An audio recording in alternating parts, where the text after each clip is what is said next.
আসসালামু আলাইকুম শিক্ষার্থী বন্ধুরা। আজকে আমি একটি অঙ্কের মাধ্যমে মৌলিক সংখ্যার সকল কনফিউশন দূর করে দিব। এখানে আমাদের অঙ্কটি হলো নিচের কোনটি মৌলিক সংখ্যা। এখানে হচ্ছে 91, 85, 87, 89। এই সংখ্যাগুলো দেখতে মৌলিক সংখ্যার মতো, কিন্তু এগুলোর মধ্যে আমাদের একটি মৌলিক সংখ্যা আছে। তো আমরা এগুলো কিভাবে সহজভাবে জানতে পারবো এগুলো মৌলিক সংখ্যা? মৌলিক সংখ্যা চেনার শর্ত তিনটি শর্ত।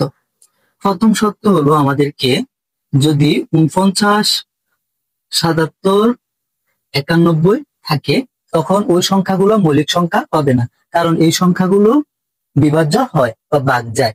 তাহলে আমাদের এখানে দেখতে হবে 91 আছে কিনা, বা 49 আছে কিনা, 77 আছে কিনা।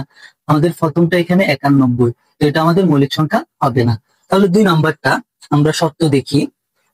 শর্ত হলো কোন সংখ্যার শেষে 0, 2, 5 থাকলে ওই সংখ্যাটি মৌলিক সংখ্যা হবে না, কারণ কোন সংখ্যার শেষে 0, 2, 5 থাকলে ওই সংখ্যা বিভাজ্য হয়। তাহলে আমাদের এখানে 85 মৌলিক সংখ্যা হবে না।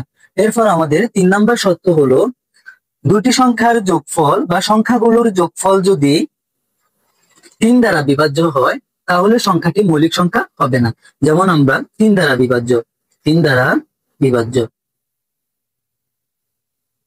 তো আমরা এটা দেখি, যোগফল এটা হাতে আর সাথে যোগ করে দেখি।